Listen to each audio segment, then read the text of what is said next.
Hey everyone, I'm Ryan, the host of the Roast West Coast Coffee podcast. I host the show on Anchor by Spotify. If you haven't heard of it, it's the easiest way to make a podcast with everything that you need all in one place. Anchor has the tools that allow you to record and edit your podcast right from your phone or computer.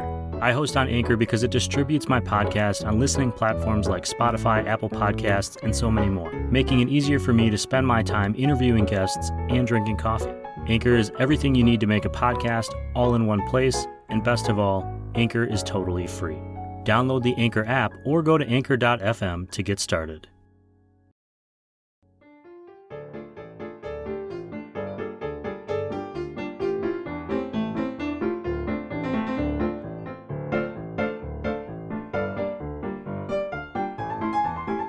Hey, good morning, everyone. Welcome to Season 6, Episode 20 of the Roast West Coast Coffee podcast.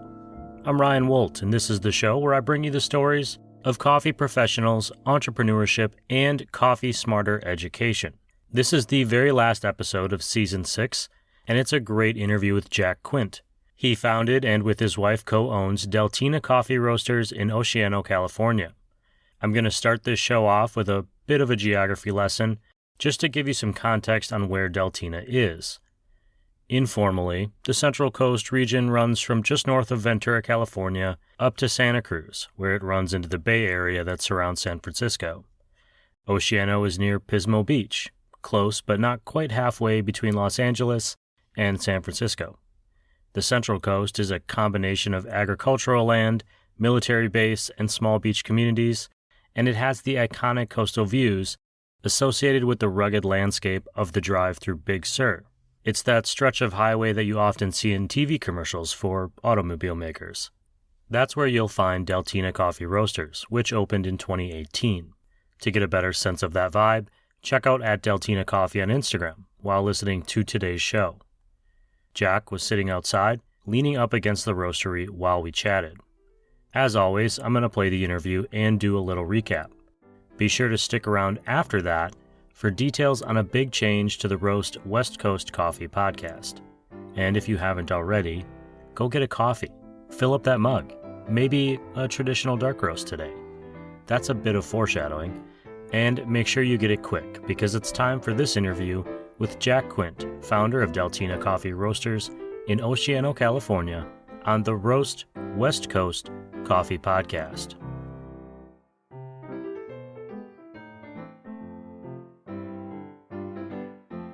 And with that, I'd say, Jack, welcome to Roast West Coast. I really appreciate you being here and talking about what you do. I'm hoping we can start with just having you let our audience know what your name is, what your role is, what your coffee company is, what you're doing.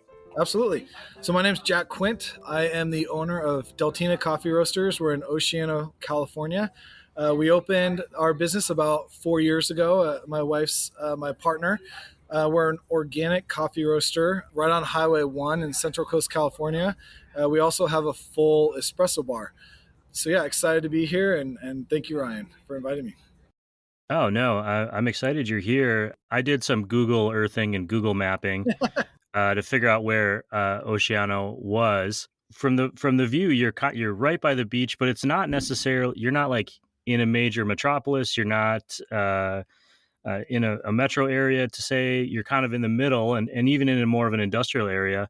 How did you end up where you are? Yeah, what the heck? Great question. So I had never heard of the Central Coast of California. I'm born and raised in Seattle. Through my previous career, I lived in DC and Chicago, but I actually met my now wife, who was a Cal Poly graduate. She got her graduate degree in Seattle. We met up there, and this was where she grew up vacationing. So Pismo Beach is a hotspot for the Central Coast. There's a lot of agricultural areas, little small towns out there, and they come out here when the summers get hot and vacation. And then there's also, like I said, Cal Poly. So it's a big college town just north of us. So I had never heard of this area. When we wrote the business plan and I got really interested in starting a coffee company, my number one protocol for a location was somewhere that my wife and I really love. And we were struggling. Do we go back to Seattle? Do we, go to California? Do we go in between in Oregon? And I asked my wife, where's your favorite place in the world? And she said the Central Coast. San Luis Obispo was her happy place. So I scoped it out and saw there were very few specialty roasters out here, and I saw it was right on a real tourist highway, and so the hair stood up on the back of my neck. I got really excited, and we just didn't look back. Well, now it's been several years. Have you been incorporated into the community? Do they accept you as one of their own? That's the big question. Absolutely. We kind of went into. I was looking for an area that didn't have 6 or 7 coffee roasters. Part of my vision for this business was educational, and I wanted to spark curiosity in the community I was going into, and I wanted people to walk in who had never seen a coffee roaster. So I picked an area where historically there aren't a lot of coffee shops. We're like the first one, and absolutely, especially during COVID, tourism didn't exist, and we had it was about a year into our operation, and we had this great flood of support come from the Oceano community and the surrounding areas, and they really kept us afloat. Everybody was ordering coffee online, and I was dropping off coffee at people's houses, and it was just really a windfall that we weren't expected at all, and it just really reaffirmed our decision to go into a smaller area versus trying to elbow our way into a more established region. You mentioned that you wrote your business plan before choosing your location, but that means you were already thinking about coffee, already into coffee. So I want to go back a little bit in time and just, did you have an experience with coffee that made you think, yeah, this is something that I see being important to my life? Yeah, it definitely came full circle. With the Seattle weather, we were drinking coffee as 12, 13-year-olds just to get out the door on those dark winter days.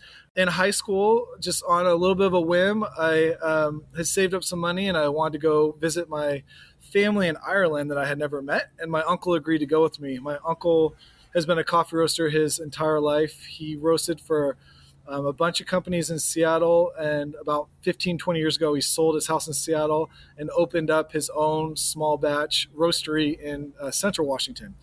So him and I went on this trip in Ireland, and he brought a couple small little bags of coffee, and he brought, this was 10 years ago, he brought what was a single serve pour over contraption that I don't know who made it. I had never seen anything like it before. And I mean, every morning, I'd be making toast, and he'd be making us each a little cup of coffee. And this is a Guatemala, tomorrow we're having a Colombia. And to me, my first thought was, it's a lot of work. Like, they have coffee in Ireland. Why are you doing that? But it was just really cool. And seeing how much he could, this was his vacation, yet he still was spending 10, 15 minutes every single morning making a single cup of coffee.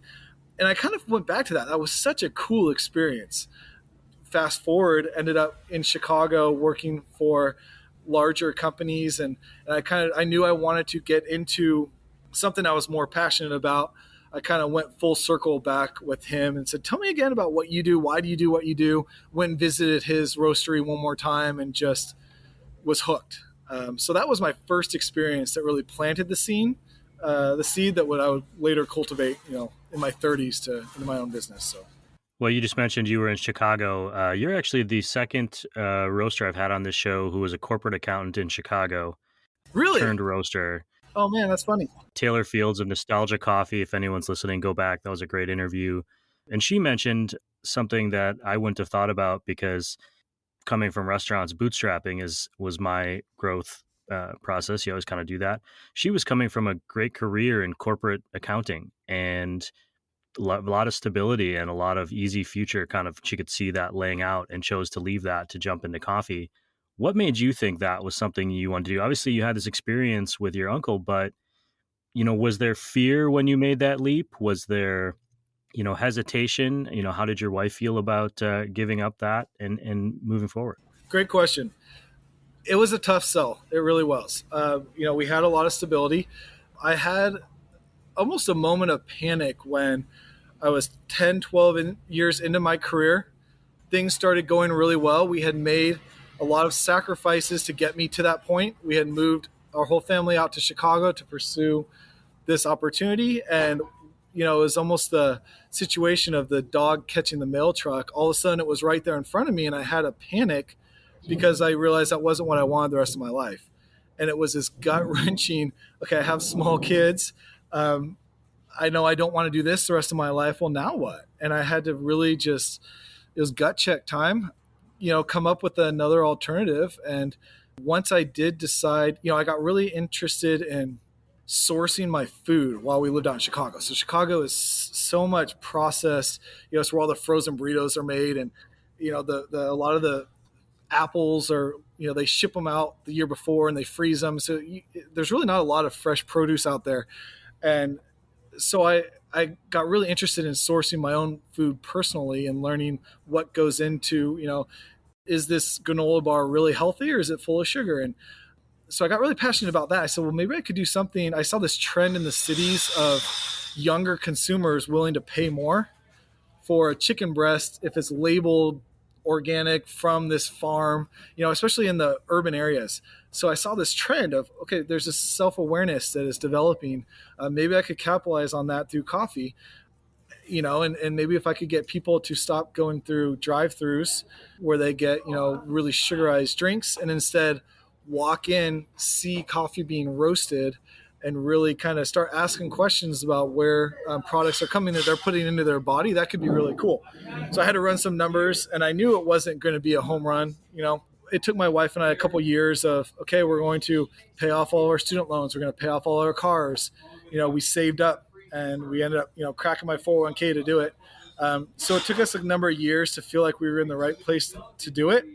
And then obviously with COVID, the rug got pulled out from under us, and looked very different than we had written it up. But it is very risky. My approach to it and what I told my wife is, worst case scenario, we fall flat on our face and we go back to doing what we were doing before. So when I left the company I'd worked for 10 years, I left on really good terms. And, relationships are crucial. I didn't burn any bridges. I told them what I was trying to do. And I told them, if it doesn't work out, do I have a spot to return to feed my family? And, they said, absolutely. So I was able to take a crack at it, knowing that if I had to fall back on something more secure, the door was always open. Sure. You mentioned two things there that kind of stuck out to me. One was you wanted people to be able to come in and experience their relationship with coffee in the way that you were starting to do with the food you were sourcing. In Chicago, I'm from Wisconsin. It's farm country. I mean, I grew up not realizing this was a special thing, but like I knew people who worked on farms. We bought food from farms, meat and that kind of things. And you were starting to do that. I can hear beans being poured in the background there. Is that kind of the atmosphere you're trying to cultivate now with Deltina? And then you brought up coronavirus again, and I'm just wondering, obviously you had to pivot, you had to adjust and be flexible. What were some of those changes that you made, obviously, besides really honing in on your neighbors?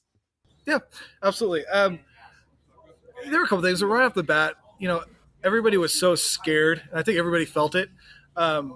Customers were just projecting the stress onto our employees. So we had to do hey guys, we're allowed to stay open during the lockdown. Do you guys want to? There's these huge benefit packages out there if you guys don't want to work, but if you want to stay open, I'm game. And they did. So, okay, well then we're going to really need to follow the rules and trying to kind of keep our ear to the ground. Things were changing so fast, and I felt like everybody had different recommendations. We had the CDC, we had the state of California, we had our own county. We had customers misinterpreting rules and coming in and yelling at us. The county was receiving complaints that the local police officers were hanging out at our coffee shop, just goofy stuff. So it was just a big distraction. It became, masking was so politicized that at first, we weren't going to tell people to wear a mask. Well, then the county was revoking business licenses if you weren't enforcing masking. Well, then we have, 18-year-old baristas asking, full-grown men to wear a mask who are very vocal about not wanting to wear one. And I'm going, what are we even doing? Like, we just want to serve coffee. Financially, there were some safety nets that came through. I had to call on some friends and family and, secure some financing just in case. We just didn't know how this thing was going to play out. I feel like because we stayed open during the lockdown and not a lot of other companies did, there was a little bit, there's silver linings everywhere. We were a pretty new company, and because we were the only open, shop in town, we got quite a bit of exposure that way. Every day is a little bit different. I think the biggest challenge was just trying to interpret the rules because they're changing so fast, and making sure that we're following the rules to the best of our abilities, and that our staff understand the rules, and that, the customers understand the rules. So that was our biggest challenge. It wasn't so much the financial side of it. It was just the misinformation and just how charged up everybody was. I'm very COVID safe and aggressively about that. And I appreciated businesses that went out of their way to do that. But as a former restaurant person who's been through a localized outbreak of a virus, Hep C, I also understood how difficult it was when I had to go to my staff and say, "Hey, you can get vaccinated. Hey, we have to do these things to prevent it." And you mentioned something I think is really interesting and something that you might not think about on the other side, but you have essentially kids engaging with the community and trying to enforce rules and laws. And that's Absolutely. difficult. It's a challenge, absolutely. So finding what workarounds around that was certainly difficult. Absolutely. I want to make sure that we're talking about your coffee today. Sure. You mentioned to me before the show in a note that you sent that you have been focusing on some of the darker roasts, kind of going against the trend. I'm wondering why you've chosen to do that. And one of the reasons that really kind of sparked interest in me is I have several family members and friends who ask me, "Hey, when are roasters going to make dark roasts again?" Sure. It's one of those things. So what inspired you to go that way? My approach to coffee roasting, I really looked for mentors and took advice everywhere I could get it. But at the end of the day, I decided I'm going to kind of trust my gut, roast coffees, buy coffees that I like, and hope that people get on board with it.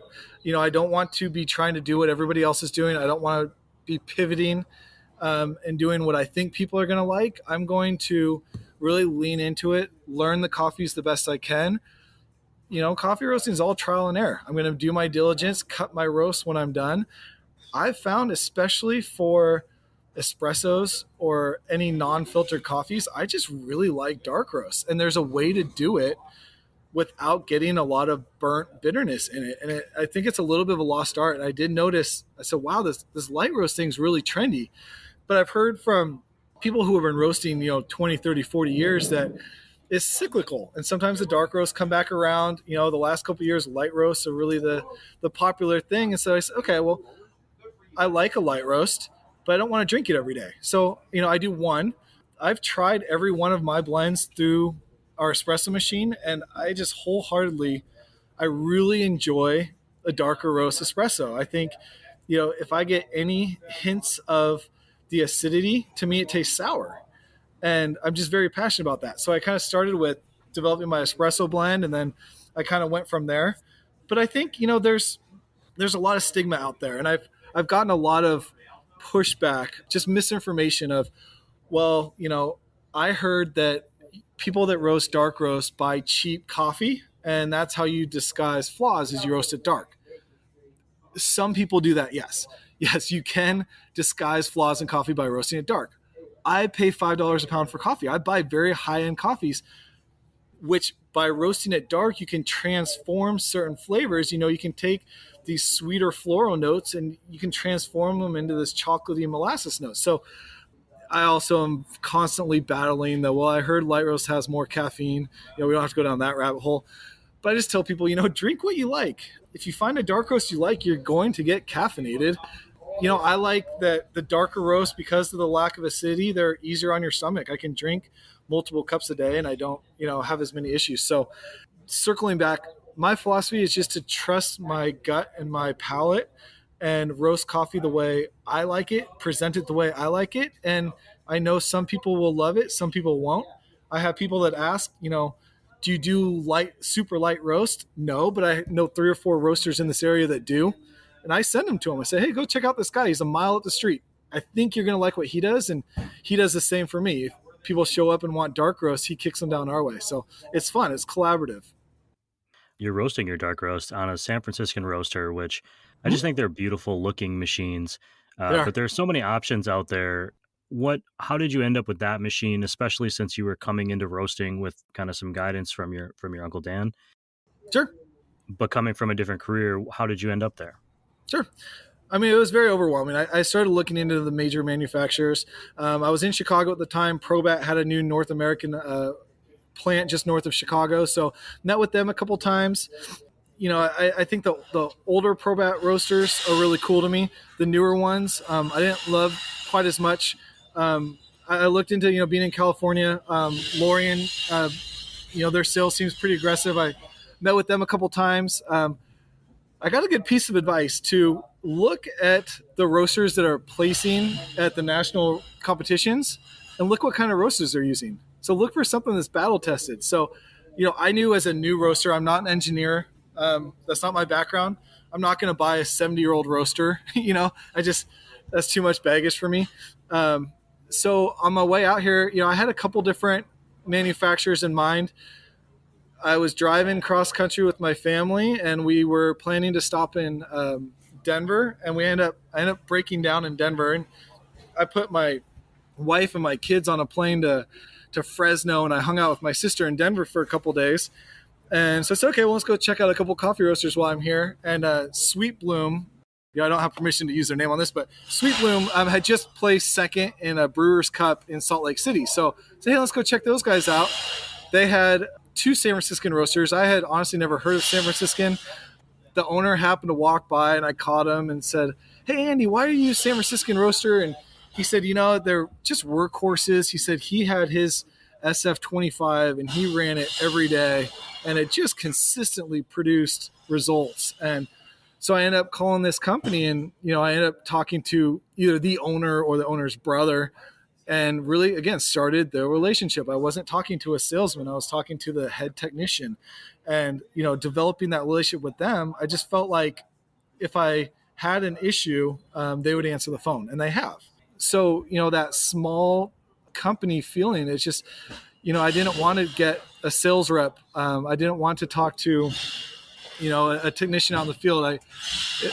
If I had a roaster, I had an issue with my vent one day, and I called, and the main customer service person at San Francisco didn't answer, and they put it through to Bill Kennedy, who's the owner of San Francisco, and he was in Seoul, Korea at some convention, and he answered. He's like, oh, I'm in Korea right now. Could I call you in the morning? I'm like, you've got to be kidding me. But that's the kind of thing that, I haven't experimented with a lot of other roasters, but I feel like I have such a good relationship with San Franciscan at this point. They really show up for their customers. So that's how I ended up with a San Franciscan, and I'm very happy with that decision. That's a really a value add, I think, to you as the roaster. And this is just kind of my soapboxing for the audience a little bit. But when you are going into that process of buying something, you need to think about the maintenance expenses and the long-term expenses, not just the first price that you pay. Because if it's $5,000 cheaper, but there's nobody to work on it, or there's no way to get any assistance, it's going to cost more in the long run. Absolutely. And, this coffee equipment is so specialized that I can't call an electrician to come work on my coffee roaster. They've never seen anything like it. They don't want to. My afterburners having issues. I've called 8 or 10 different heating companies locally. Wait, it's a coffee roaster? Yeah, we don't do that. So I really had to lean in and learn a lot of it myself. And that's where having that, relationship really has paid dividends. You the coffee that you are serving, you mentioned you pay $5 a pound, give or take, which is a higher price for coffee especially than the C market. Uh-huh. You also serve coffees that are organic, I think mostly exclusively, and fair trade as often as you can. Why is that important to you, or why did you choose to go that route? You mentioned earlier you were getting into the sourcing of your food. I'm assuming that's part of that inspiration. Yep. Great question. So when I started getting into roasting and actually making green coffee purchases, I had realized before I started this in Denver that, how the consumer has a lot of power. And I think people kind of forget that, even with the larger companies, if there's a need, large companies will pivot and try and fill that need. So as a consumer, the way we spend our money it can really help shape policy and impact, the behavior and policies of others. So it's a small part, but I figure, well, if I'm going to be buying green coffee, I want to be doing it in a way that I feel good about. And, coffee, yes, there are a lot of chemicals, in some growing operations. To me, it was more about how do I reward farmers that are growing sustainably? And through my research, I discovered that while it's not a perfect system, operations that grow organically, because they can't use a lot of the fertilizers and a lot of the pesticides, they really have to treat the trees well. They have to spread them out. They can't overplant, and they have to do it in a sustainable way. So, and the organic market is so regulated that while there's a lot of fraud in it, generally I know if my importer is certifying something organic, it's going to be organic. So I made a decision to purchase exclusively organic coffee, not because I'm an organic nut, but because I felt that it was the way to best reward the farmers that are growing using sustainable practices. Fair trade is great. There are a lot of these programs. There are definitely steps in the right direction. It's not an end all be all. It's not a solution. So little of coffee is certified fair trade that, to be providing coffee to other businesses and keep my flavor profiles consistent, I just made the decision I can't be exclusively fair trade. I'm already pretty pigeonholed being just organic, and it creates some challenges sourcing beans at certain times of the year. So if I have the option to buy fair trade, I will, but I am 100% exclusively organic. Well, and it's important to note that fair trade is a certification that farmers have to pay for, and that may not always be available to them as well. I also want to point out, if you're listening, you can't see Jack, but I can. And when he started talking about organic and sustainability, a ray of sun literally came out and illuminated him on my screen. So there must be something to that. I haven't been to your shop. I have traveled kind of that direction, and I certainly will again. I'm based here in Southern California. When I walk into Deltina, what is the experience like? What is the vibe? You mentioned another roaster down the road, so it's obviously been growing since you've moved in. What is that Central Coast coffee region experience like? It's really important to us that everybody feels welcome. So when we first were building out this location, Oceano itself historically is a very heavy Latino neighborhood. And over the last 5 or 10 years, there have been a lot more investors setting up Airbnb type properties in Oceano because it's so close to the beach. So when I set up, I had eyes on me going, is this gentrification? And so I had to just walk around giving out hot chocolates to kids, waving to people, showing, look, everybody's welcome. So when people walk in, we really make a point to smile. Good morning. How are you? Come on in. Specialty coffee is very intimidating. So people walk in, I don't know what to order. I've never been here. Okay, what do you like? And we try and get that dialogue going. It's also really important to us. You walk in, the first thing you see is our roaster. It's in the back, but we have a line of sight. And then I have all my inventory right there next to the roaster. So it's very open. I don't encourage customers to go open my green beans and look in them, but we have it set up. We're trying to encourage the dialogue. We want people to feel welcome. We want to spark that curiosity and then have a great customer experience as well. You had mentioned earlier that, and I just want to come back around to this, but that there were other roasters in the area. Who are the customers outside now that the world has opened up again? Who is coming to visit you besides your neighbors, or is it still kind of exclusively local neighborhood vibe that you guys have? We're definitely seeing an uptick in international travel. What was really cool about our location when we first opened is we're on Highway 1, but right next to us is kind of a major highway. So if you're on Highway 1, Pacific Coast Highway, you're either a local or you're just joyriding. So what was really neat and why I chose this location was I talked to a couple other business owners and they said, yeah, all July, Europe's on holiday. And the travel agencies sell these bucket list vacation packages where you fly into San Francisco, you rent an RV, you drive down the coast to LA, you circle back around and hit Vegas on the way back. So, okay, that's cool. So all July, we have people from all over Europe. And, the Europeans, they love espresso and they like the dark roast. So oh my gosh, this is, I've been in America a week and this is the first European style espresso I've had, which is really exciting for us. So July, and we're starting to see an uptick again. We see a lot of Europeans, we see a lot of South Africans. And then in August, not try to be stereotypical, but later in the summer, a lot of the Asian countries go on their holiday. So then we see this other influx from, Korea, Japan, and it's just really fun. So we get a great mix of the locals, and then we have people just from all over the world. And so my background, I used to work in international tax, and I used to help non-U.S. companies set up U.S. subsidiaries. And what was really cool about that was that I got to work with all these non-U.S. businesses and learn the way, how do you do business in the Netherlands? When do people get into the office? When do people vacation or holiday? That was one of the few things I really enjoyed about my previous career. And being where we are now, I get to talk to people from all around the world all summer.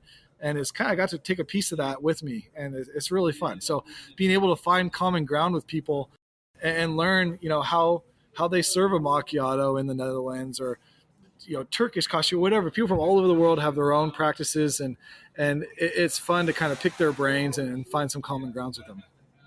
Sure, and coffee is one of those very few things that unites 99% of the world. Yeah, it's amazing, right? And growing. You chose where your shop is. You made a decision as a family to come there. Now that you're there and you've been in business for 4 years, Mm-hmm. going on five probably, I believe. You've been through this massive business nightmare called the pandemic, Mm-hmm. and you're still open. What's something that you've learned over the last several years, kind of through that experience, that you're going to take with you moving forward? That's a great question. Really, to trust my gut, and you really need to be persistent when starting a new business. And I feel like I've talked to so many potential coffee professionals that it sounds like a fun idea, and they get into it and they hit a couple roadblocks and they give up. And well, I was going to open a coffee roaster in Santa Barbara, but it's really hard to get a permit. Okay, so you just stopped. So we hit a lot of roadblocks. In addition to the COVID stuff, getting our building up to code was just a nightmare. And we just you hit these little roadblocks, and I've learned that if you just push through it, you'll eventually get there. And you're going to make mistakes. Obviously, anything you go into for the first time. So just be patient and get used to saying, well, right now this is the best I can do, and I'm proud of that. And knowing that we're all flawed, and you're not going to do anything perfect, but it's important to just keep pushing and keep moving forward. So, after all we've been through over the last couple of years, I learned a ton. I learned to trust my gut. I've learned to not, suffer in silence when things are going sideways or you're scared. Pick up the phone and call somebody who's been in the industry for a long time, or call a family member, call a friend, and just say, hey, I'm struggling. I'm stressed. I don't know if my kids are going to go to school this year. I don't know if we're going to be able to stay open, and just get it. That suffer in silence is kind of part of our culture. But yeah, I feel, don't dump your problems on people, but, fall back on support when you need it. And, there's a group of people around you that will usually rally. And, I say a business like this, it takes a village. I couldn't have done this on my own without the support of my family and my community. So that's something I've taken with me is to fall back on that support when you need it. Suffer in silence. You definitely spent time in the Midwest. That's how we approach all of our problems. What's something that I didn't ask you today that I should have, or what should people know about Deltina or about you that we didn't get a chance to cover today? One reason that I really wanted to get into coffee is I went to a couple trade shows before I was a professional, and the culture is just amazing. It's very collaborative. And, being in a small town, I felt like the small business owners are less so and a little bit more territorial. But I found coffee as a whole is very collaborative. And, like I said before, it took a village to kind of get our business to where it is today. And so I'm always looking for ways to pay it forward. For example, there's another coffee roaster behind me using my roaster because he had to move his roaster this week, and he didn't have anywhere to roast, and he called me. Yeah, you can use my roaster. So, I'm here, I'm available, I'm happy to be a resource. If anybody's listening to this and they think they might want to go into coffee roasting, or they want to know, realistically what it looks like every day. I've had people say, oh, I want to be a coffee roaster. Can I, mentor you one day? And they said, well, I don't like lifting coffee bags. It's like, well, what do you think we're doing here? So if you think you're interested, reach out. People love talking about what they do. This is a perfect example. It's really fun for us. So reach out. You can always email me. You can always call me. I'm happy to collaborate. I'm happy to kind of, impart whatever knowledge I've gained over the last few years into the next generation. The last thing I always ask every guest is, the next time you're out and about, you're on the one and you're just traveling on your own, and you pull over at an unknown coffee shop or roaster, what are you going to order for yourself? That is a great question. I'm an Americano guy, especially in the afternoon. I love decaf Americanos. So few people really put as much effort into their decaf as they do their non-decaffeinated coffees. So if I'm scoping somebody out, I'll order decaf Americano just to see if they're really on their game. It totally depends on, this is a great question. Depends on the time of day. If it's, 6 a.m, I'll get, 4 shots over ice. If it's later in the afternoon, decaf Americano. If it's just after lunch, I might get, splash of, vanilla latte. I don't know. I'm a big oat milk fan, so I usually put a splash of oat milk in a drip. I like drip coffee. I drip coffee all day long. So great question. Anything else you want to talk about, Ryan? Yeah, I mean, do you ever sleep? I'm assuming if you're 4 shots and then drip and then coffee in the afternoon. I drink a lot less coffee as a coffee professional than I did in an office job. I feel like I drank coffee just because I was bored. Whereas now, I don't drink coffee in the morning because I'm so excited to come down and cup, the batch I ran 2 days ago. I drink little bits here and there. If I pull a double shot, I'll take a sip of it. I'm not going to down it. If I try our cold brew, I'll have a couple sips. And then I usually cut it off, by about noon. But yeah, coffee for me, like I enjoy drinking it so much more now because it is part of my profession that it's not a drug to me anymore. It's really something I love. Well, Jack, I really appreciate you taking the time to just chat with me and all of our listeners. Thanks for being here. I really appreciate it. Of course, this was fun.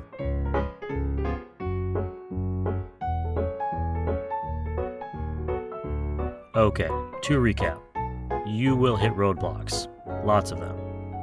Some little and some big, and you have to push through them to get to where you want to go. It's a lesson that Jack has learned, and the more I think about it, the more I find it applies to just about everything, not just business, but life in general. At Deltina Coffee, they roast on a San Franciscan roaster. It's a brand that Jack came across through the recommendation from another roaster. Word of mouth goes a long way when starting a business. And here's a little bit of unsolicited equipment advice. When pricing out equipment, be it an espresso machine for your new cafe or a coffee grinder for home, consider the long-term expenses. Is it cheaper now but harder and more expensive to fix? How long will it last? Is it more or less efficient than another option? For example, I bought a grinder that was a little bit less expensive because the version I chose did not have a static free cup to catch the grinds. It was like $20 difference, and I regret that choice because of the mess that gets made when I'm pulling the grind cup out, leaving behind a mess of grinds that stick to the cup and get all over the place, and so on. The waste I create may not be worth $20 of coffee, even over time, but I'm also spending more time cleaning up my coffee station and generally just being annoyed in the morning when I should be enjoying my cup of coffee. Jack mentioned the rabbit hole that is caffeine in coffee. The caffeine content differences between light and dark roasts are relatively minimal. What will have more of an impact on your caffeine intake will be the size of the grind, the brewing method, its concentration, and especially the variety of coffee. A longer roast can slightly reduce the caffeine content, but then how you measure your grinds to water ratio will be more indicative of the caffeine that eventually ends up in your cup. More than anything, this conversation with Jack inspired me to consider where people choose to live, where we, my wife and I, have chosen to live. Is it most impacted by our careers, by family, community, lifestyle? How do we weight those, and how does being an entrepreneur impact those choices? There don't seem to be right answers, nor do there have to be, but taking time to assess the question every now and again might help create a life lived better. Finally, Jack thinks crafted dark roasts are becoming a lost art, one that he gladly continues because he roasts coffee that he likes. And at Deltina, he hopes to create a space where we as guests can experience more than just the taste of coffee. If you want to reach out to Jack or the Deltina team, follow at Deltina Coffee on Instagram or head to deltinacoffeeroasters.com. Of course, you can also head to roastwestcoast.com to find those links and read the newsletter that accompanies this podcast. On to some podcasting news. After Season 6 and 130 episodes interviewing coffee industry professionals about their entrepreneurial journeys, personal motivations, and experiences in coffee, and the sharing of their coffee smarter knowledge in pursuit of a better cup of coffee at home or a coffee experience out in the world, I think it's fair to say we have a pretty good sample size of what works and what people want from this show. That, combined with feedback from listeners like you, has inspired a huge change in the format. Specifically, we are splitting it in half. Roast West Coast will remain a coffee podcast focused on telling the stories of coffee industry professionals through interviews with roasters, coffee shop owners, baristas, farmers, and so on. And we're launching an entirely new second podcast called Coffee Smarter, where we'll focus on coffee education that is specifically targeted towards helping you make a better cup of coffee at home, along with a little bit of history to improve your coffee drinking experience, either at home or out in the world. Season 1 of Coffee Smarter is going to focus on the different at-home brewing methods. We'll break down the V60 pour-over, the French press, the Chemex, and more. We're going to focus on how and why they may be a good fit for you. The episodes will be more compact and provide all the knowledge you need to make a great cup of coffee. If you already subscribe to the Roast West Coast Coffee Podcast newsletter, paid or free, nothing will change for you. You'll get both shows sent right to your email, just like always. And you can always go right to roastwestcoast.com to listen to any of the shows. But if you listen to the podcast on Spotify, Apple, or any of the other many platforms where great podcasts are heard, you'll want to follow and subscribe to the Coffee Smarter podcast. This might be a pretty good time to subscribe to the coffee newsletter at roastwestcoast.com, but if not, find Coffee Smarter Podcast on your favorite podcast platform. Helping me split the show in two is the continued support from our coffee industry partners, including Café Laterre, Moster Coffee Company, Steady State Coffee Roasting, Camp Coffee Company, Coffee Cycle Roasting, Ignite Coffee Company, Maria Coffee, Cape Horn Coffee Importers, Zumbar Coffee and Tea, and Ascend Coffee Roasters. The founder of Ignite Coffee Company, Tyler Whitehead, just sent me some photos of the interior of their new cafe space in Oceanside, which I posted on @RoastWestCoast on Instagram and Facebook. The coffee bar is in, and the espresso machine is unboxed. They are on the precipice of opening. It's an exciting time over there, and I'm stoked to be one of the first in line to get a cup of coffee when they open the doors. Thank you to everyone listening to this show, reading the newsletter at roastwestcoast.com. Don't forget to search for and follow the Coffee Smarter podcast as soon as possible, like right now. Please and thank you. This episode of the Roast West Coast Coffee Podcast, the last of Season 6, has been written, produced, and recorded by me, Ryan Wolt. I hope this episode has found you happy, healthy, and with at least enough sanity to make it through the day. Always tip your baristas, and be sure to drink good coffee.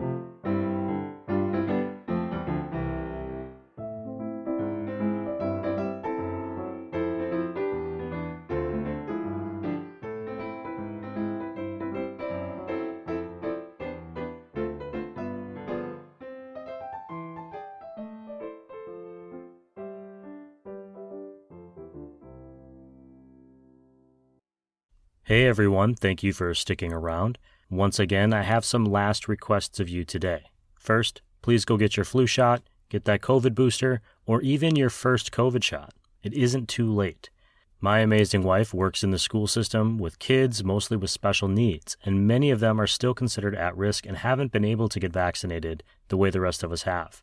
Staying healthy and getting those shots helps prevent the spread of viruses, which in turn protects kids and adults who don't have the benefit of a strong immune system, not to mention the rest of the people we love. It is a very good thing to do. Second, please vote. If you are listening to this the day it drops, tomorrow is the last day to vote in the midterms, which are incredibly important. Finally, treat yourself to a good cup of coffee.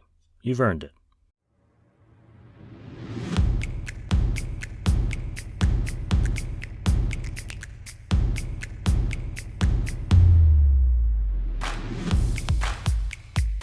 Hey, good morning, everyone. This is Ryan Wolt. I'm the host of the Roast West Coast Coffee Podcast. And for the first time in 7 seasons, we're splitting the show in half to bring you a new version of our popular Coffee Smarter series. The Coffee Smarter podcast will be focused on helping you create a better cup of coffee and a better coffee experience at home, while also sharing the history, economy, and impacts on culture that your cup of coffee has on the world. Season 1 is focusing on the methods of coffee brewing that you might use at home.